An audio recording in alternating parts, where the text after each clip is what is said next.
Good morning student. आज आपका मेरे channel explore socio for you में बहुत बहुत स्वागत है। आज मैं आप लोगों के लिए वेरी इम्पोर्टेंट थिंकर और वेरी इम्पोर्टेंट चैप्टर कल्चर से लेकर आई हूँ, जो वान गेनेप के कितने संस्कार थे, दुर्खीम के कितने संस्कार थे और एस.सी. दुबे के कितने संस्कार थे, इसके बारे में मैं आपको आज इस वीडियो में बताऊंगी। उससे पहले ये जानना ज़रूरी है कि हमारे सुविचार कैसे होने चाहिए। जो व्यक्ति हर तरह की परिस्थिति में स्वयं को ढाल लेता है, वास्तव में वही सबसे ज़्यादा सुखी रहता है। ये आज आपका सुविचार है। अब आइए चलते हैं, देखते हैं कल्चर के बारे में। क्रोबर के अनुसार, क्रोबर की जो बुक है द सुपर ऑर्गेनिक, फिर area and the climax, congrification of culture growth, anthropology, the nature of culture, style of civilization। अब आज हम पढ़ते हैं जीवन पथ के संस्कार, राइट्स ऑफ पैसेज। अर्नोल्ड वान गैनेप का ये संस्कार है जो उन्होंने सन 1908 में एक पुस्तक में दी थी, राइट्स ऑफ पैसेज की रचना की थी। उनका मानना है कि प्रत्येक समाज में जन्म, विवाह और मृत्यु नामक संस्कार पाए जाते हैं। वान गेनेप के अनुसार संस्कार व्यक्ति के रास्ते हैं, व्यक्ति के जीवन के रास्ते हैं जिन पर चलकर वह अपने व्यक्तित्व का विकास करता है। गेनेप के अनुसार जीवन पथ के संस्कार 3 अवस्थाओं को इंगित करता है। नंबर 1 पृथक्करण, जिसे आइसोलेशन कहते हैं, संक्रमण या अंतराल क्राइसिस कहते हैं, और सम्मिलन एसिमिलेशन कहते हैं। ये 3 प्रकार के हैं, पृथक्करण, संक्रमण और सम्मिलन। ये 3 प्रकार के संस्कारों की बात वान गेनेप ने की थी। आप जानते हैं वान गेनेप ने दुर्खीम के टोटमवाद का विरोध किया था और विरोध करने के बाद उन्होंने इस संस्कारों की बात बताई थी। हिंदू संस्कार की संख्या 16 बताई जाती है, जिसमें गर्भाधान, पुंसवन, सीमांतोन्नयन, नामधेय संस्कार, निष्करण, अन्नप्राशन, चूड़ाकर्म, कर्णवेदन, विद्यारंभ, उपनयन, वेदारंभ, केशाकांड, समापवर्तन, विवाह और अंत्येष्टि। ये 16 संस्कार हिंदू धार्मिक जीवन में होते हैं। अब आइए देखते हैं मुस्लिमों में 7 प्रकार के संस्कार होते हैं, जो इस प्रकार से है: सतवा, अकीका, चिल्ला, बिस्मिल्ला, खतना, निकाह और मैयत। एस.सी. दुबे ने संस्कारों को 3 प्रकारों में बांटा है। एस.सी. दुबे के अनुसार संस्कार 3 प्रकार के होते हैं, एक पारिवारिक संस्कार, दूसरा जातीय संस्कार, तीसरा ग्रामीण संस्कार। दुर्खीम ने भी इसी प्रकार से 3 प्रकार के संस्कारों की बात की। आप जानते हैं दुर्खीम का जन्म दुर्खीम का जन्म फ्रांस में हुआ था 1858 में इनका जन्म हुआ था और 1917 में इनकी मृत्यु हो गई थी।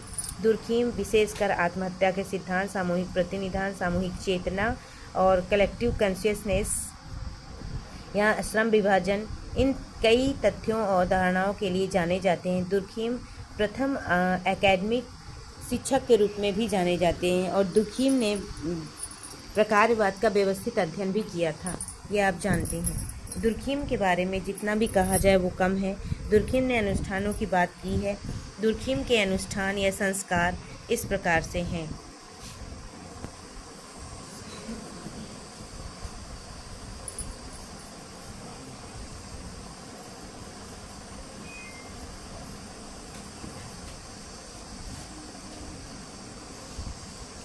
दुर्खीम के अनुसार 3 प्रकार के संस्कार हैं: सकारात्मक संस्कार, नकारात्मक संस्कार और प्रायश्चित के संस्कार। अब आप देखें क्रोबर के अनुसार संस्कृति क्या है। क्रोबर ने संस्कृति की व्याख्या प्रवाल भित्ति के रूप में करते हैं, जिससे नए मूंगे मूलतः अपने मृतक साथियों और संबंधियों के आधार धरातल पर अपना विकास करते हुए दीवार को उत्तरोत्तर बढ़ाते रहते हैं। उनके अनुसार संस्कृति अन्य सभी वस्तुओं की जननी है। इसके विकास और क्रियाशीलता के अपने नियम हैं। इनकी व्याख्या जैविक और मनोवैज्ञानिक, सामाजिक 3 आधारों पर नहीं की जा सकती। क्रोबर जो है वो मानव संस्कृति को अधिशावयवी को मानते हैं। क्रोबर संस्कृति को स्वतः उत्पन्न एक ऐसी आकस्मिक घटना मानते हैं जिसे उनके स्वयं की नियमाचारों के आधार पर ही समझा जा सकता है। क्रोबर very important for sociology exam. आप क्रोबर चाहे असिस्टेंट प्रोफेसर के कोई भी एग्ज़ाम हो, UP assistant professor, MP assistant professor, RPSC assistant professor या यूपी पीजीटी हो, किसी भी एग्ज़ाम के लिए very important for sociology exam. क्रोबर कहते हैं कि सभी स्थानों पर संस्कृतियों के समक्ष मानव की स्थिति एक मातहत है, एक अधीनस्थ की है, और वह संस्कृति परक शक्तियों का मात्र एक अभिकर्ता भी है। ध्यातव्य है कि अधिशाव्यवी की अवधारणा सर्वप्रथम 1886 में 1887 में लिपर्ट ने प्रस्तुत किया। यद्यपि इस अवधारणा का अधिकाधिक प्रयोग हर्बर्ट स्पेंसर के द्वारा किया गया है। लिपर्ट ने इस अवधारणा को दिया था 1887 में लिपर्ट ने दिया था इस अवधारणा को, और प्रयोग किया था हर्बर्ट स्पेंसर के द्वारा प्रयोग किया गया था। इसके बाद इसका प्रयोग क्रोबर ने किया था। क्रोबर के अनुसार, आपने क्रोबर की बुक भी पढ़ी है जो वेरी इंपॉर्टेंट है, और इस वीडियो को कई बार देख लीजिएगा तो आप लोगों को ये समझ में आ जाएगी। क्रोबर संस्कृत की तुलना मानव जीवन से करते हैं।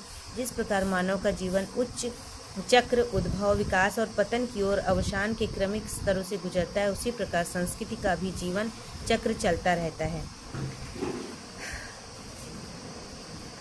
ये कल्चर का वेरी इंपॉर्टेंट टॉपिक है। अगर आपको ये वीडियो अच्छी लगे तो आप मेरी वीडियो को लाइक करिएगा, सब्सक्राइब करिएगा और अपने दोस्तों तक इसको शेयर करिएगा, और कमेंट भी करिएगा कि आपको ये वीडियो कैसी लगी, फीडबैक दीजिएगा। फिर आगे मैं आप लोगों के लिए इसी तरह से कल्चर से रिलेटेड और भी वीडियो लेकर आऊँगी। आपका मेरे चैनल पर आने के लिए थैंक यू सो मच, और आपने मेरे इस चैनल पर या आपने मेरी वीडियो को देखा और इसमें समय दिया, जिसके लिए आप लोगों को thank you so much children.